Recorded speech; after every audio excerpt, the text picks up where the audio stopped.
Hola, buenos días. Bienvenidos al proyecto IPG Patsala de Español. Me llamo Carlos Izquierdo Tobías y soy exprofesor visitante de Jamia Millia Islamia en Nueva Delhi.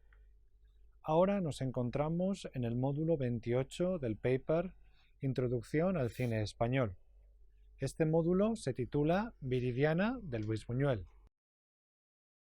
En este módulo vamos a adentrarnos en el mundo de Viridiana, una película que Luis Buñuel estrenó en 1961 y que consiguió gran aceptación en el Festival de Cannes, así como el rechazo posterior de las autoridades franquistas que destruyeron copias y prohibieron la película. Viridiana es un complejo texto en el que se mezclan algunas de las obsesiones del cine de Buñuel, como el fetichismo y los motivos religiosos con la picaresca. Viridiana es un complejo texto en el que se mezclan algunas de las obsesiones del cine de Buñuel, como el fetichismo y los motivos religiosos, con la picaresca y el esperpento. Vamos a hablar ahora sobre el proyecto y sus repercusiones.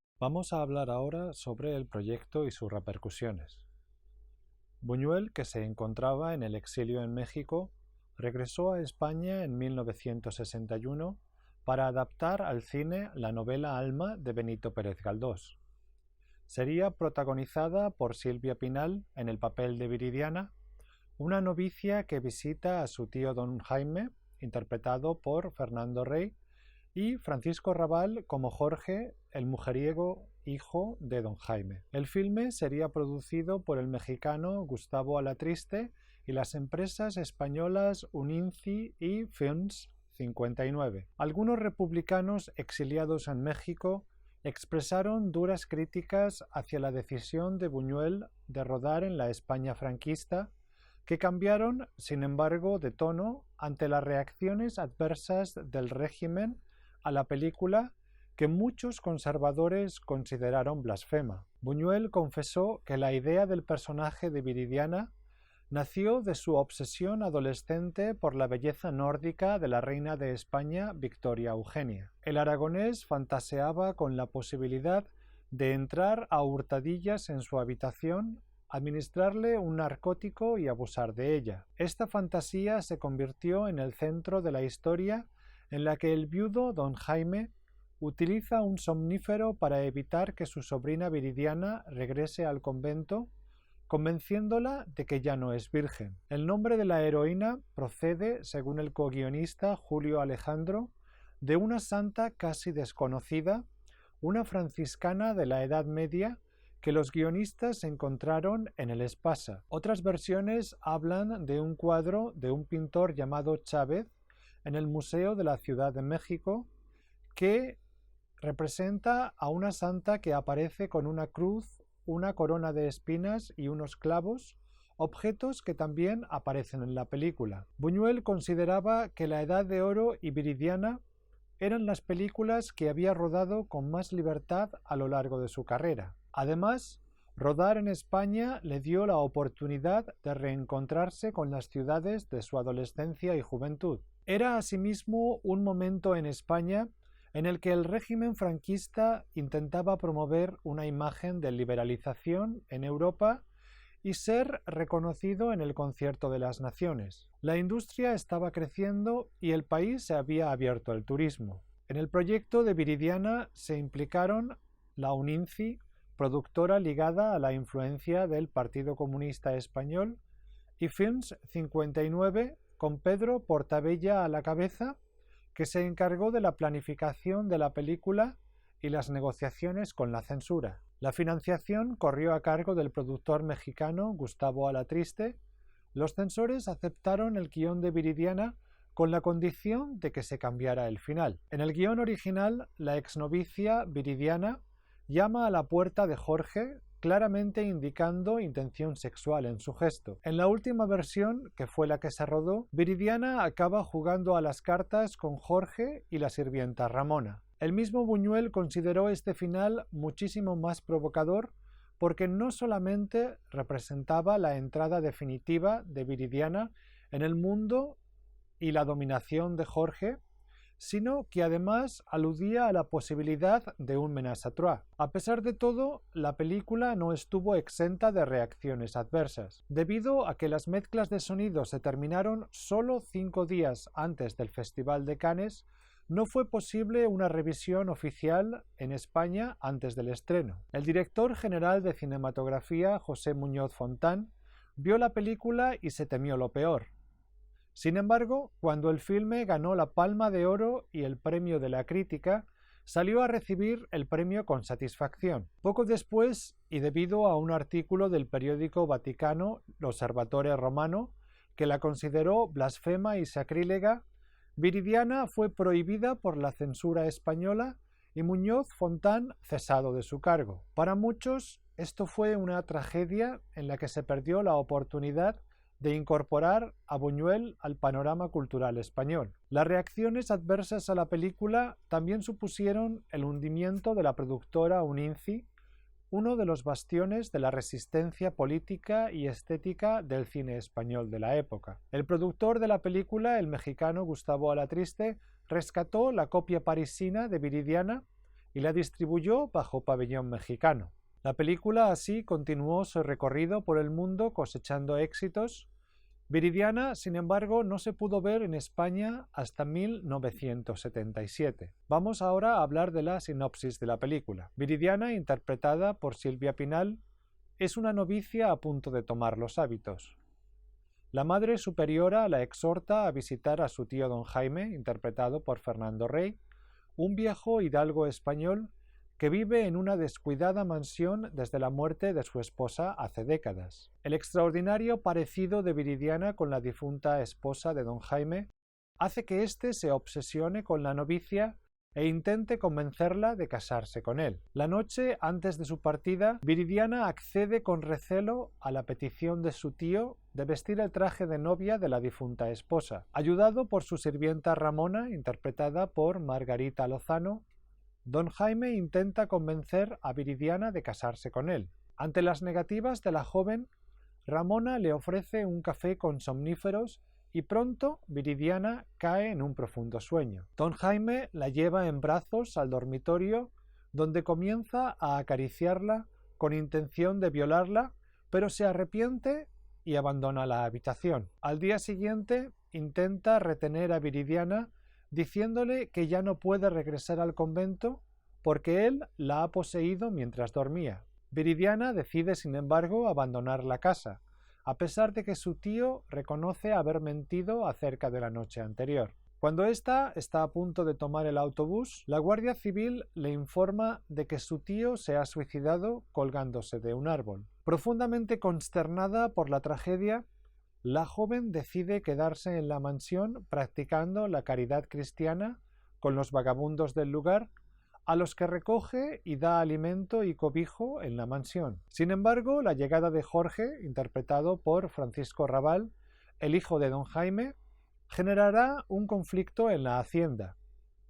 En primer lugar, su novia Lucía comienza a percatarse de la atracción que Jorge siente por su prima Viridiana. Jorge es un mujeriego que no muestra gran preocupación cuando Lucía le comunica su intención de marcharse. Más adelante, Jorge seducirá a Ramona en el desván de la casa. En segundo lugar, el heredero quiere poner la hacienda a producir y echar a los vagabundos.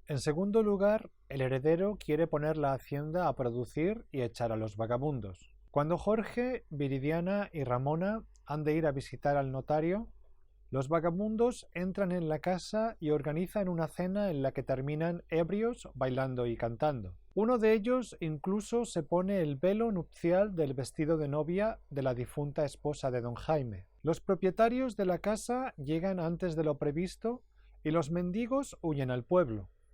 Pero dos de los vagabundos reducen a Jorge y lo atan. Uno intenta violar a Viridiana, pero Jorge le ofrece dinero al otro a cambio de matar al primero. Poco después, la Guardia Civil llega a la casa. En un epílogo vemos cómo Viridiana visita a Jorge. Ramona también se encuentra presente.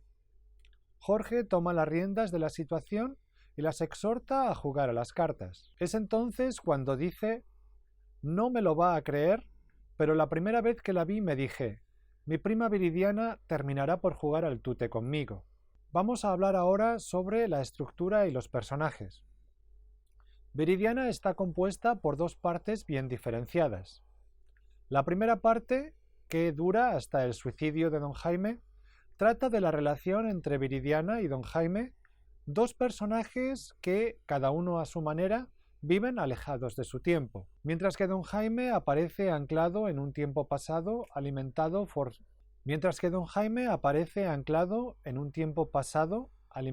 por su fetichismo hacia el vestido de novia de su difunta esposa y su mórbido apego a la música sacra. Viridiana representa el abandono del mundo desde la espiritualidad y el pudor de la religión, desde, al fin y al cabo, un desconocimiento de las tentaciones del mundo. Este alejamiento del mundo inmediato y material de estos personajes encuentra un escenario adecuado en la mansión y sus alrededores. La ausencia de luz eléctrica, la abundancia de objetos anacrónicos y unos campos descuidados en los que han crecido los hierbajos definen con gran precisión el mundo de don Jaime y crean un espacio atemporal y fantasmagórico para el desarrollo del drama entre el hidalgo y la novicia. La segunda parte del filme se nutre de la presencia de los mendigos que Viridiana acoge en la hacienda. El ambiente fantasmagórico de la hacienda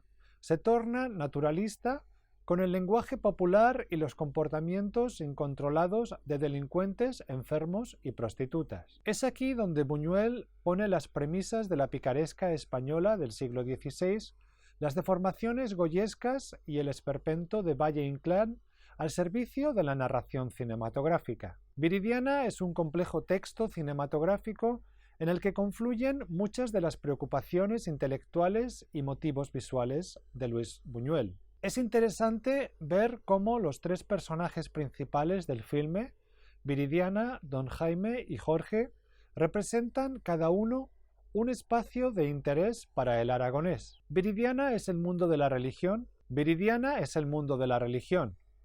Don Jaime es el mundo del fetichismo y la necrofilia. Jorge es el burgués racional. Viridiana ve el mundo a través de un prisma cristiano. Sus valores y su visión del mundo contrastan con la cruda realidad de los mendigos. Su falta de sentido práctico revela una crítica que Buñuel ya había expresado en Nazarín sobre la futilidad de la caridad cristiana frente a los problemas sociales del momento. El mundo de clausura de la novicia, al igual que la mansión de don Jaime antes de la llegada de Jorge, es un mundo en el que no pasa el tiempo. La joven se verá, sin embargo, engullida por el mundo para el que no tiene defensas, que le transformará de devota monja en sujeto de deseo. Don Jaime es parte de una clase social en decadencia. Vive aferrado al pasado en su descuidada mansión y obsesionado con los objetos de su difunta esposa. Movido por sus obsesiones necrofílicas, no puede contener la atracción que siente por su sobrina Viridiana, que tanto le recuerda a su esposa. Don Jaime es un personaje lleno de contradicciones.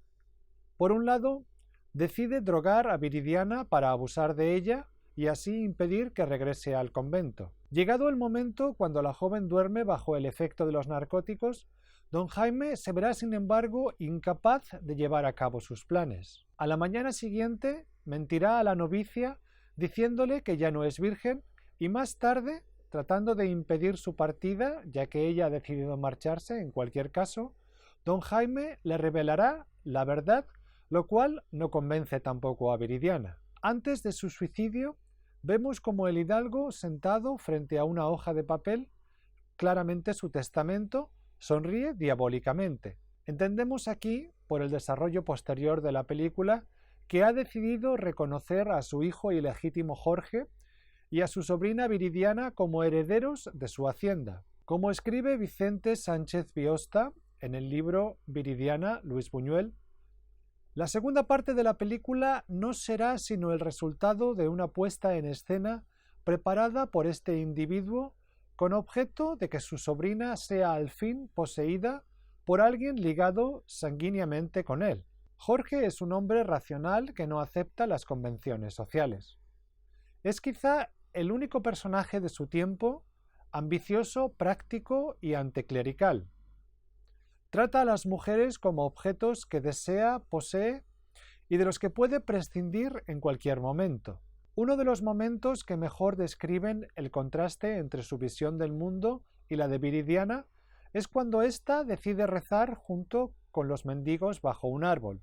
La escena es concebida como un montaje paralelo a las actividades de los obreros que están renovando la casa dirigidos por Jorge. La escena es concebida como un montaje paralelo a las actividades de los obreros que están renovando la casa dirigidos por Jorge. Religión y progreso, Viridiana y Jorge son de esta manera presentados como visiones del mundo encontradas. Continuamos con el análisis fílmico de la película hablando de las recurrencias y el intertexto religioso.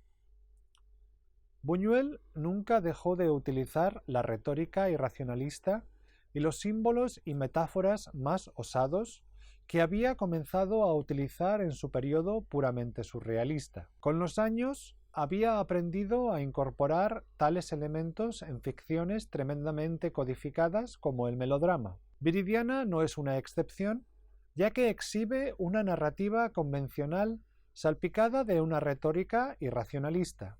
Viridiana no es una excepción, ya que exhibe una narrativa convencional salpicada de una retórica con elementos.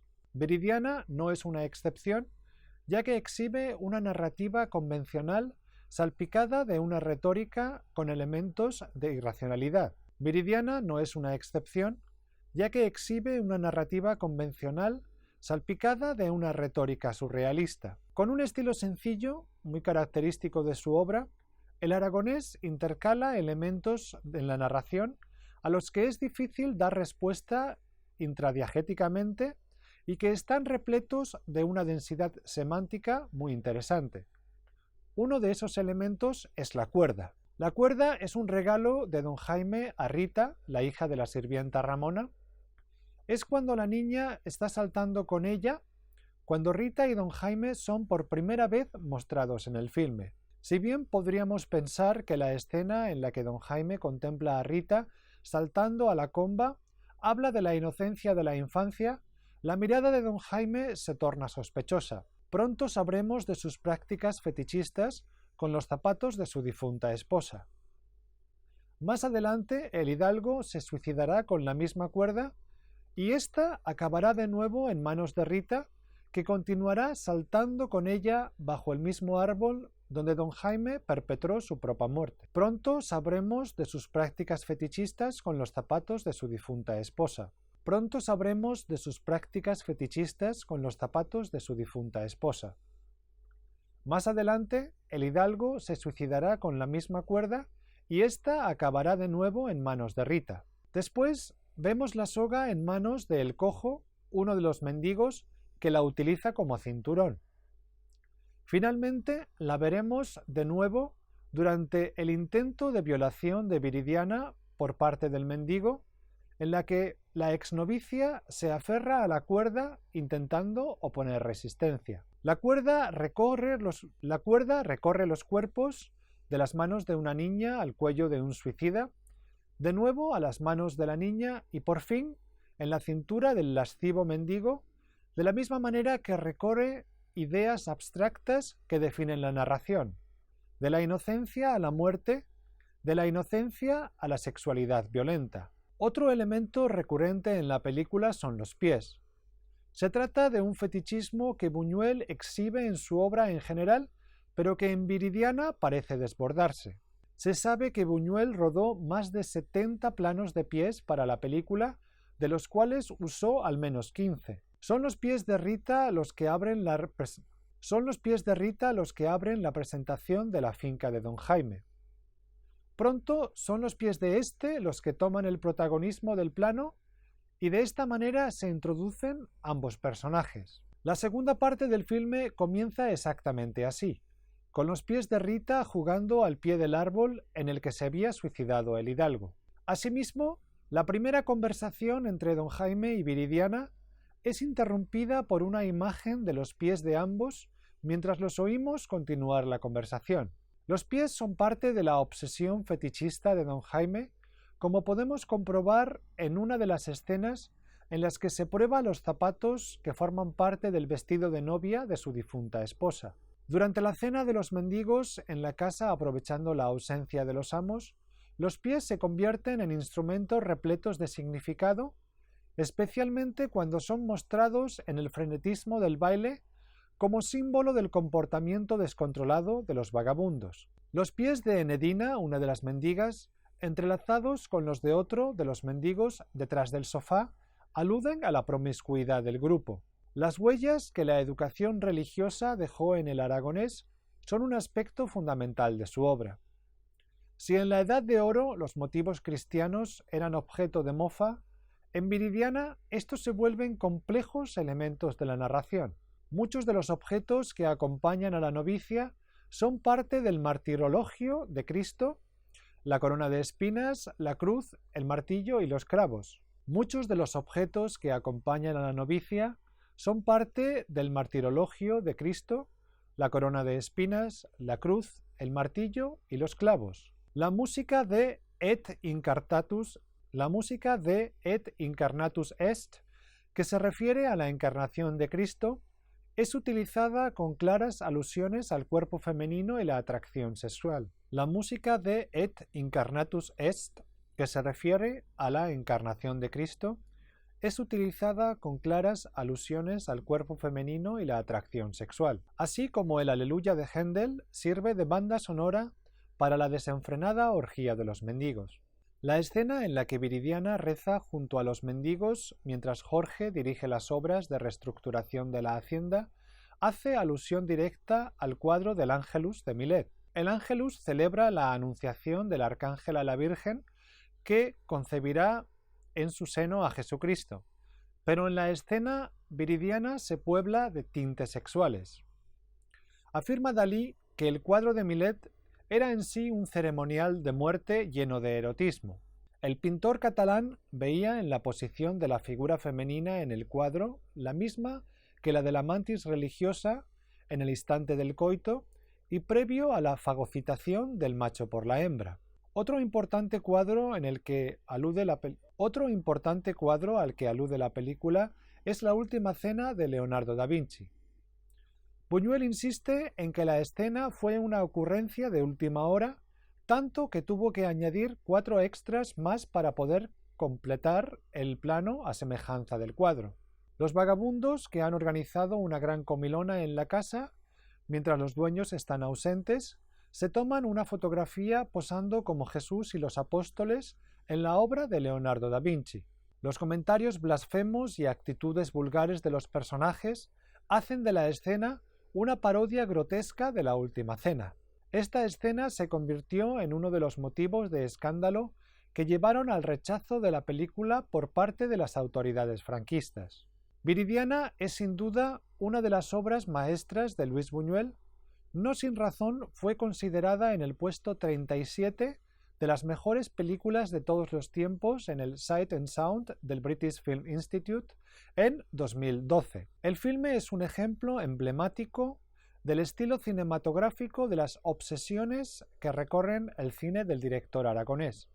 Su aparente sencillez técnica y narración lineal revelan símbolos y caracteres que nos enfrentan a las realidades que superan el universo realidad. El filme es un ejemplo emblemático del estilo cinematográfico y de las obsesiones que recorren el cine del director aragonés. Su aparente sencillez técnica y narración lineal revelan símbolos y caracteres que nos enfrentan a realidades que superan el universo racional. Y aquí termina el módulo dedicado a la película Viridiana de Luis Buñuel. Muchas gracias.